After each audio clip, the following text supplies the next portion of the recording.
과연 지수는 오를까 내릴까? 저는 굉장히 좋게 반응할 거라 보거든요. 아직은 매도 버튼을 누르진 않았어요, 저도. 예, 그래서 그 관점에서 또 이제 어부지리를 얻는 기업들도 잘 보셔야 돼요.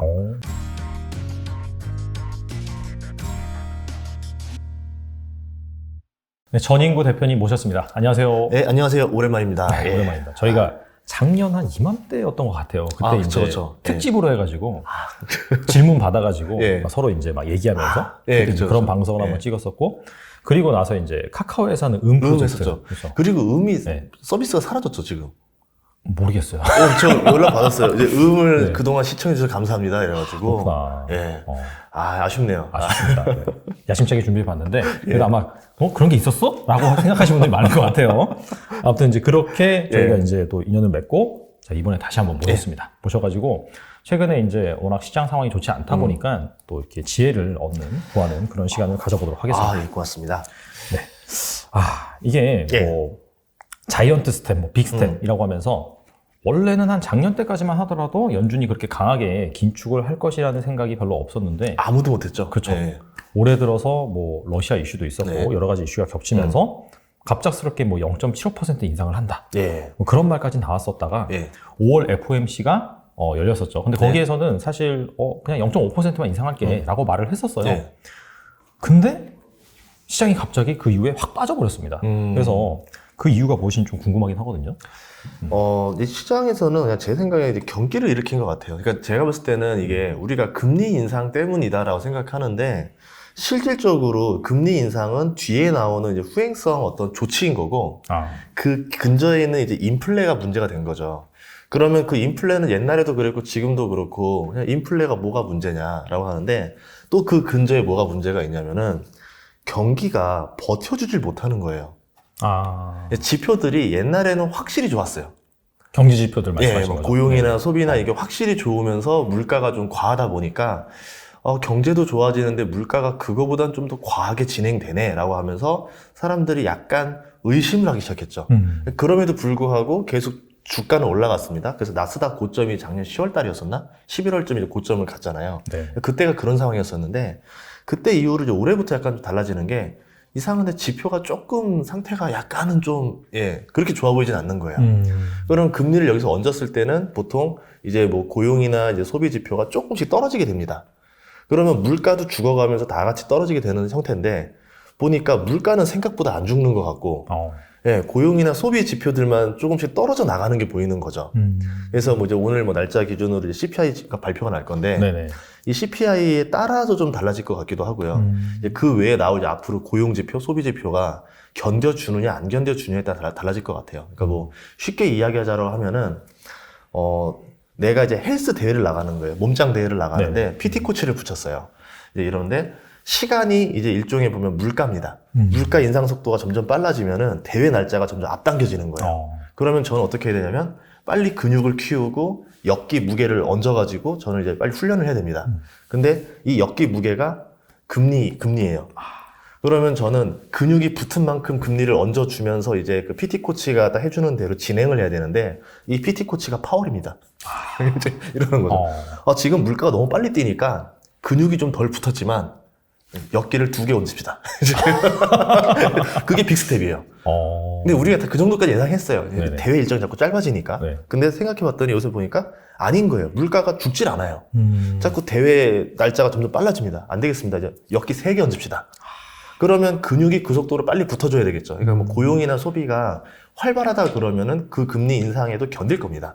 기업들 수익이 문제가 없을 건데 이제 상태가 그 질이 점점 나빠지기 시작했어요. 그러니까 수치상으로는 뭐 그냥 그럭저럭인데 이상하다. 좀 옛날 같은 그런 강한 느낌이 안 나오는 거죠.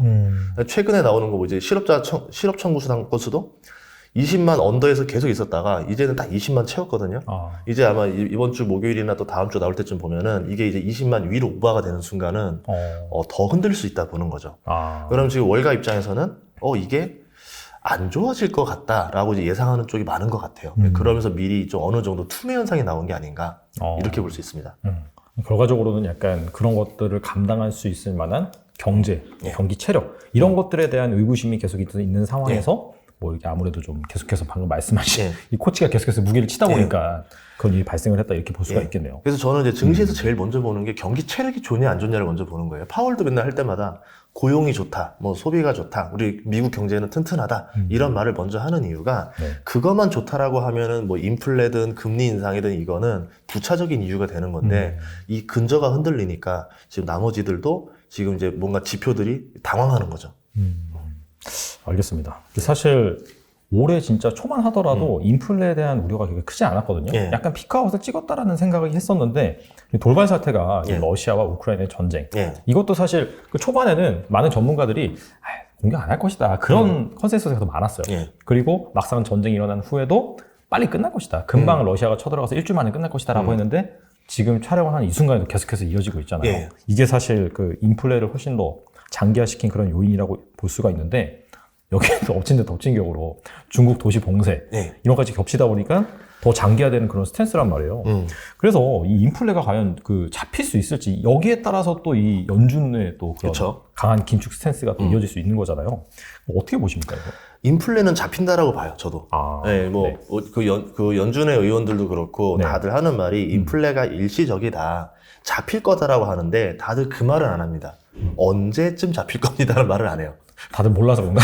모르는 거죠. 그러니까 이건 거예요. 네. 이게 다 요소들을 하나하나씩 보면은, 러시아랑 우크라이나가 전쟁을 하긴 하지만 소강 상태로 들어갔고, 그리고 이 전쟁을 영원히 할 수 있는 상태는 아닙니다. 그렇죠. 둘 다 뭐 체력이 좋진 않아요. 근데 우리 뭐 아시아 관점에서는 그렇게 볼 수 있겠지만 러시아 관점은 달라요. 러시아는 여태까지 전쟁을 이겼던 역사를 보면은 무한 버티기 모드, 그러니까 장기전에서 승리를 거둔 경우가 되게 많습니다. 아, 그러네요. 생각해보니까. 예, 지독한 소모전. 그러니까 이제 어떻게 보면 국력이 너무 피폐해질 정도까지의 소모전을 펼쳤는데 오히려 러시아는 버티고 다른 나라들이 이제 그게 이제 결국 버티지 못하면서 무너진 사례가 많았거든요. 대표적으로 2차 대전도 보면은 독일이랑 러시아가 붙었는데, 그때 러시아였죠? 네. 예, 근데 붙었는데, 소련이었죠? 네. 예, 붙었는데, 전사자는 소련이 훨씬 많았어요.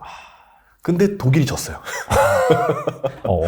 이제 우리말로 지금 물량전에서 밀려버리는 거죠. 아. 예, 그러니까 러시아 같은 경우는 이 정신력이나 이 버티는 거에 너무 이제 특화되어 있는 예, 이제 그런 상태인 거고, 우리 관점에서는 전혀 이해가 안 가는 관점인 거죠. 그래서 이제 저도 이제 전쟁 역사 전문가분들한테 이제 이야기를 들어보면은 이거는 러시아가 오래 갔을 때 오히려 자기들이 유리해질 거다. 그래서 장기전을 굉장히 유도할 것이다 라고 보는 것 같아요. 그래서 이거는 조금 시간이 걸리지 않을까라고 보고 있고요. 네네. 중국의 이제 봉쇄 이유는 아직까지도 미스테리인 건 있어요.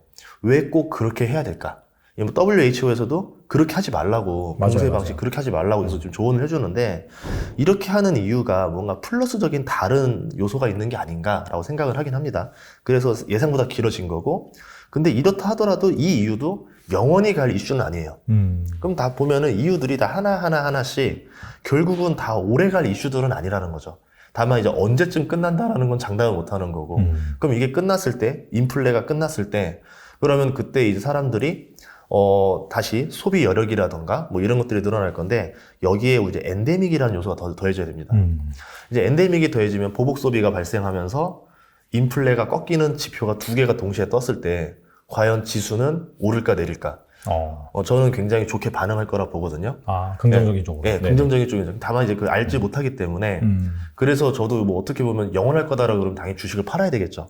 근데 저도 이런 이슈가 터졌지만, 이거는 그래도 언젠간 해결될 문제라고 하면 지금은 팔 때는 아니다 싶어서 아직은 매도 버튼을 누르진 않았어요, 저도.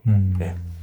알겠습니다. 예. 어차피 이제 장기화된다 하더라도 어차피 끝날 이슈이기 때문에 그런 관점에서 이제 볼 수 있을 것 같고, 예. 뭐 그런 얘기도 있더라고요. 중국이 왜 제로 코로나 정책을 피느냐라고 했을 때 중국 사람들은 사실 그 자국에서 생산한 백신을 맞았잖아요. 예. 그러니까 이게 이제 뭐 서방 국가에서 만든 그런 백신에 비해서 효과가 예. 안 좋기 때문에 지금 풀면은 치명률이 너무 올라가서 막 수백만 명이 죽을 수 있다. 그래서 그런 얘기도 있더라고요. 예. 보니까. 그래서 약간 좀 그런 거가 맞물려서 좀 생각을 해볼 필요도 있을 것 같고, 그 다음에 인플레이션의 또 하나의 그 중요한 건 포인트가 유가잖아요. 그렇죠. 그렇죠. 작년에 또 이렇게 막 유가 이제 $100 정도 갈 예. 것이다 라고 이제 말씀하셨죠. 100달러까지만 갈 줄 알았어요. 이렇게 저번에 130까지 가는 거 충격 먹었어요. 이걸 원했던 건 아니다. 그래서 일단은 지금 $100를 찍고 예. $130까지 갔다가 예. 다시 약간 $100를 예. 하회하다가 다시 좀 올랐다가 또 100 왔다 갔다 하는 약간 그런 예. 상황이거든요. 이게 인플레이션에도 상당히 중요한 요소를 예. 미치긴 하는데 앞으로는 그럼 유가 전망은 어떻게 하세요? 우선 국제 역학 관계를 계산해 보면은 100달러를 유지할 가능성이 굉장히 높을 것 같아요. 뭐 제가 생각하는 가장 베스트는 80에서 100달러를 계속 유지하는 게 제일 베스트라 보거든요. 원래 100달러 넘어가면 이게 물가를 계속 건드리기 때문에 좋지 않다라 보는데, 근데 이거를 떨어뜨릴 방법이 별로 없습니다, 지금. 오펙이 증산을 해주면은 한 번에 끝나버립니다. 그러니까 예를 들어 바이든이 전화를 해서 네. 오펙 사우디에서 오케이 알겠다 증산을 하겠다 이렇게 해주면은 나머지 국가들도 같이 증산을 하면서 순식간에 이제 유가를 떨어뜨릴 수가 있어요. 근데 해주기 싫은 거예요. 지금 미국이랑 별 사이가 안 좋나요? 바이든과 정치적으로 이제 숙적입니다.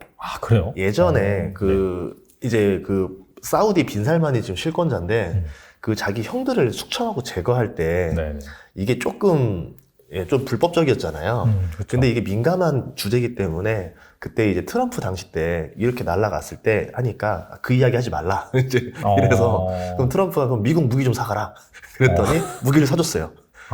그런 식으로 트럼프 때는 그냥 이제 어떻게든 저게 약점을 아니까 그 약점을 활용해서 이제 미국의 어떤 무역을 위해서 이렇게 썼습니다. 근데 바이든은 그 이제 가자마자 대사관이 그 문제부터 지적을 하는 거예요, 바로.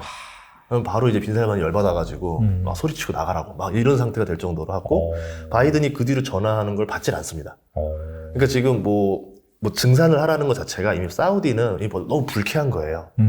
그럼 이런 상태에서 어쨌든 이제 오펙, 즉 사우디 같은 경우는 지금 어느 나라랑 많이 친해지고 있냐면 중국이랑 굉장히 많이 친해지고 있습니다. 그러니까 이제 미국이 좀 노선을 바꿔야 되는데 정치적으로 앙금이 생긴 상태에서는 일반적으로 잘 해결이 안 되는 모습을 보여줘서 이게 이쪽은 쉽지 않을 거다라 보는 거고, 그럼 바이든 입장에서는 셰일 오일을 더 증산시켜 버려야 되는데 지금 최근에 그러려고 노력을 좀 하는 것 같아요. 그런데 셰일 업체들이 별로 움직이질 않습니다, 생각보다. 왜 그럴까요? 이제 친환경이랑 문제가 걸린 거죠. 이게 뭐 최근에는 뭐 세금을 좀 더 내는 걸로 해서 이렇게 풀어라라고 했는데 그래도 기대하는 뉴스가 나왔지만 유가가 안 떨어졌던 이유 중에 하나는 뭐냐면 ESG로 이제 기업을 평가하는 방식에서 증산을 하고 원유를 시추하게 되면 탄소가 굉장히 많이 나오게 돼요. 그러면 그 탄소가 많이 나오는 만큼 셰일 업체들은 나쁜 기업이 돼버립니다. 그렇죠. 그러면 나쁜 기업이란 욕은 욕대로 먹고 증산은 했으니까 이제 유가는 떨어지고 그럼 수익은 줄고 결국은 이제 매출량 대비 단가인데 지금은 매출량은 유지를 한다 하더라도 단가가 높으니까 마진율이 괜찮거든요. 그럼 여기 같은 경우도 셰일 업체들도 코로나 때 한번 자기들이 다 파산할 뻔한 적이 있어서 옛날처럼 이렇게 막 그냥 무리하게 증산하지 않는다라는 거죠. 이게 또 언제 꺾일지 모르기 때문에 그렇죠. 불안하니까. 그래서 생각보다 원하는 대로 움직이지 않아서 경기가 침체되거나 위기가 오는 게 아니면 100달러는 유지하지 않을까 그렇게 보고 있습니다. 여기에서 약간 뭐 특별한 그런 이슈가 터지지 않는 이상 약간 여기서 행보하는 약간 그런 수준 이어갈 것이다. 2008년에가 유가가 그때 140달러까지 갔었을 거예요. 맞아요. 그랬다가 이제 리먼 브라더스 터지고 나서부터 30달러로 떨어졌거든요. 이제 그런 충격이 와야지만 유가가 하락하지 그러지 않는 한은 좀 어렵지 않을까 보고 있어요. 여기서 이제 스테이블하게 이어진다. 알겠습니다.